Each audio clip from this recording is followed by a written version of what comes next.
Assalamualaikum warahmatullahi wabarakatuh. Halo anak-anak, bagaimana kabarnya hari ini? Semoga anak-anak selalu dalam keadaan sehat dan baik-baik saja. Pada pertemuan kali ini, kita akan belajar tematik tema 3, subtema 3, muatan IPA dan IPS. Adapun indikatornya, IPA yang pertama mengidentifikasi ciri khusus pada tumbuhan. Yang kedua, mengidentifikasi ciri khusus pada hewan.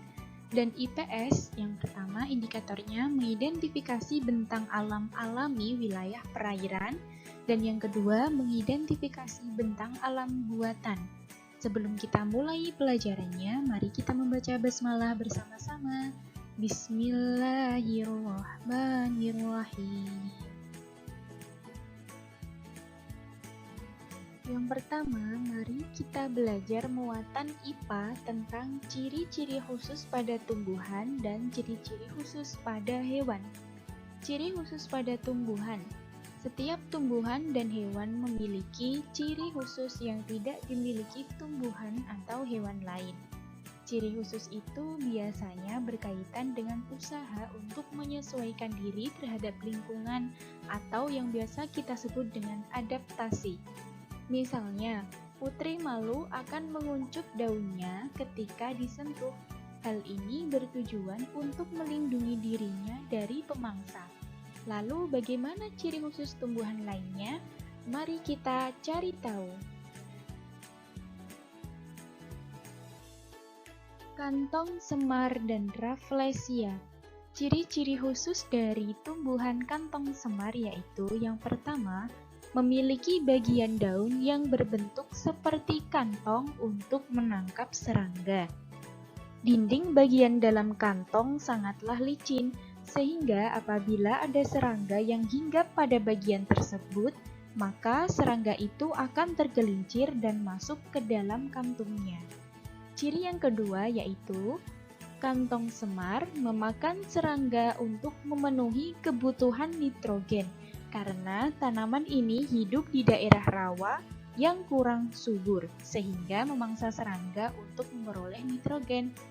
Ciri yang ketiga yaitu kantong semar mengeluarkan cairan nektar untuk memikat serangga.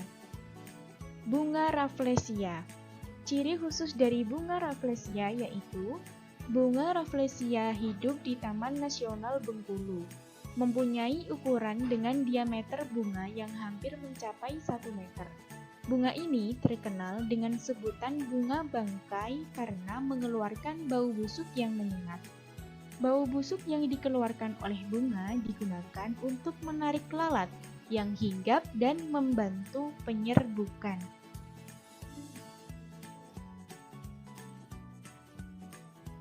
Tumbuhan Venus. Ciri khusus dari tumbuhan Venus yaitu yang pertama, memiliki bagian daun yang berbulu dan berengsel sehingga bisa membuka dan menutup untuk menangkap serangga. Tumbuhan Venus hampir mirip dengan tumbuhan kantong semar karena keduanya merupakan tumbuhan insektivora atau tumbuhan pemakan serangga. Yang membedakan dengan kantong semar adalah bentuk perangkapnya. Ciri khusus tumbuhan Venus yang kedua yaitu memakan serangga untuk memenuhi kebutuhan nitrogen, sama seperti kantong semar. Selanjutnya, mari kita belajar tentang ciri-ciri khusus pada hewan. Sama seperti tumbuhan, hewan juga memiliki ciri-ciri khusus yang tidak dimiliki oleh hewan yang lain. Setiap hewan memiliki jenis makanan yang berbeda.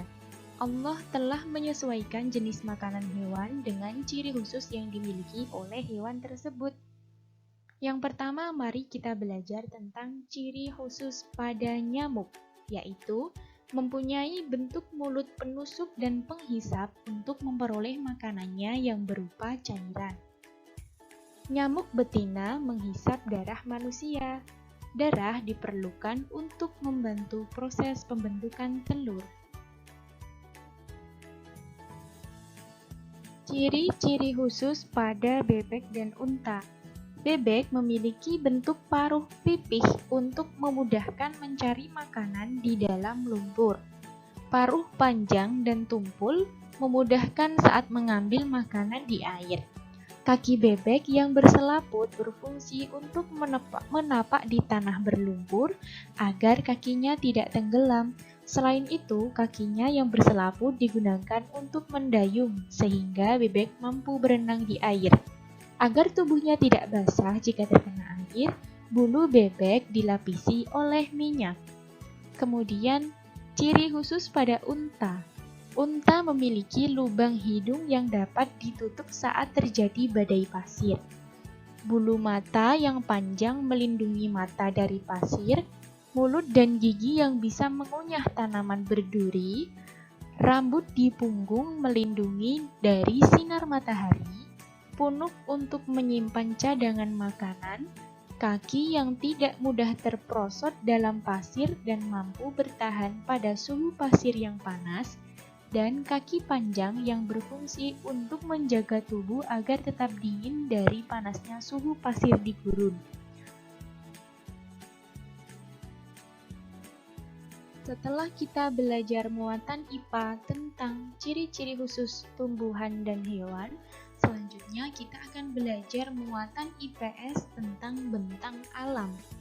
Di Indonesia, bentang alam terbagi menjadi dua, yaitu bentang alam yang alami dan bentang alam buatan. Adapun bentang alam alami ini adalah lingkungan yang terbentuk secara alami tanpa campur tangan manusia. Nah, bentang alam alami terbagi menjadi dua, yaitu bentang alam wilayah daratan dan bentang alam wilayah perairan.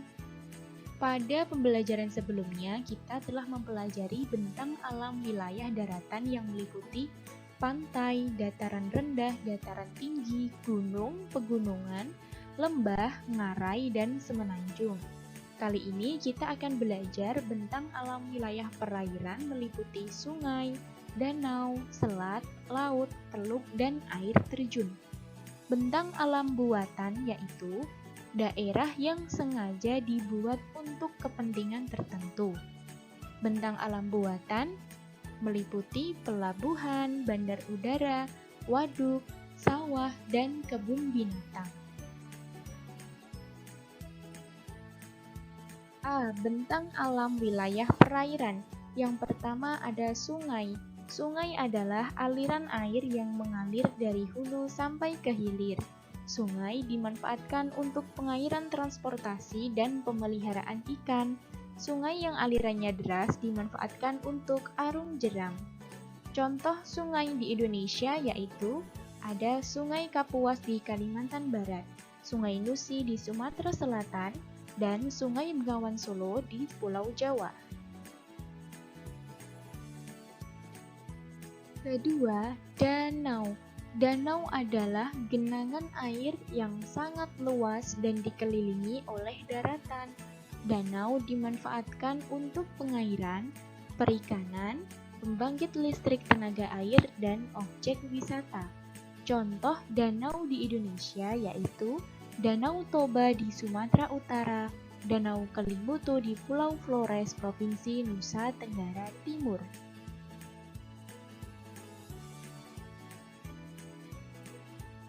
Ketiga, selat. Selat adalah laut sempit yang terletak di antara dua pulau atau daratan. Anak-anak bisa memperhatikan gambar di samping. Beberapa selat di Indonesia yaitu ada Selat Sunda antara Pulau Sumatera dan Pulau Jawa. Kemudian ada Selat Bali antara Pulau Jawa dan Pulau Bali. Keempat, laut. Laut adalah kumpulan air asin dalam jumlah yang banyak dan luas, menggenangi dan membagi daratan atas benua atau pulau-pulau. Laut yang sangat luas disebut dengan samudra. Contoh laut di Indonesia yaitu Laut Flores dan Laut Arafura. Pada gambar di samping adalah contoh penampakan dari Laut Flores. Kelima, teluk. Teluk adalah bagian laut yang menjorok ke daratan. teluk dimanfaatkan untuk pelabuhan, penangkapan ikan, dan tempat rekreasi. Contoh teluk di Indonesia yaitu ada Teluk Bayur di Sumatera Barat dan Teluk Jakarta di DKI Jakarta. Keenam, ada air terjun. Air terjun adalah aliran air yang melewati jeram hingga air jatuh bebas ke dasar sungai, lembah, atau lereng. Air terjun biasanya berada di daerah perbukitan atau pegunungan. Contoh air terjun di Indonesia yaitu air terjun Grojogan Sewu di Jawa Tengah dan air terjun Sigura-gura di Sumatera Utara. B. Bentang alam buatan atau daerah yang sengaja dibuat untuk kepentingan tertentu. Yang pertama ada pelabuhan laut. Pelabuhan laut adalah tempat untuk berlabuhnya perahu atau kapal yang akan menurunkan atau menaikkan baik barang maupun penumpang. Contoh pelabuhan laut di Indonesia yaitu yang pertama ada Pelabuhan Tanjung Priok di DKI Jakarta, Pelabuhan Merak di Banten, dan Pelabuhan Bakahuni di Lampung. 2. Bandar udara atau yang biasa kita sebut dengan bandara. Bandara adalah tempat untuk penempatan, pendaratan, dan pemberangkatan pesawat terbang beserta penumpangnya. Terdapat dua jenis bandar udara atau bandara, yaitu bandara domestik dan bandara internasional. Contoh bandara di Indonesia yaitu Bandara Soekarno-Hatta di Jakarta, Bandara Adi Sucipto di Yogyakarta, Bandara Juanda di Surabaya, dan lain-lain. Anak-anak bisa memperhatikan gambar di samping adalah contoh Bandara Sultan Hasanuddin di Makassar. 3. Waduk. Waduk dibuat manusia untuk menampung air hujan dengan tujuan sebagai persediaan pada musim kemarau. Waduk dimanfaatkan untuk pembangkit listrik tenaga air. Anak-anak bisa memperhatikan gambar di samping. Contoh waduk di Indonesia yaitu Waduk Jatiluhur di Jawa Barat dan Waduk Gajah Mungkur di Jawa Tengah. 4. Sawah. Sawah adalah tanah yang diairi dan diolah untuk menanam padi. Macam-macam sawah ada sawah tada hujan atau sawah air, sawah bencah, dan sawah bera. Sawah tada hujan atau sawah air adalah sawah yang sangat tergantung pada air hujan. Sawah bencah adalah sawah yang mendapat pengairan teratur, dan sawah bera adalah sawah yang pengairannya tidak teratur. 5. Kebun binatang. Kebun binatang dibuat dengan tujuan sebagai tempat tinggal atau konservasi bagi hewan. Terdapat dua jenis kebun binatang yaitu taman safari dan kebun binatang konvensional. Adapun contoh kebun binatang yang ada di Indonesia yaitu Kebun Binatang Ragunan di Jakarta dan Kebun Binatang Gembira Loka di Yogyakarta. Mari kita berlatih. Silahkan Ananda mengerjakan latihan soal di buku paket tematik tema 3 halaman 108 dan 115. Pembelajaran kali ini telah selesai. Mari kita tutup dengan membaca hamdalah dan doa kafaratul majlis bersama-sama. Alhamdulillahirabbil alamin. Subhanakallahumma wa bihamdik asyhadu an la ilaha illa anta astaghfiruka wa atubu ilaik. Wassalamualaikum warahmatullahi wabarakatuh.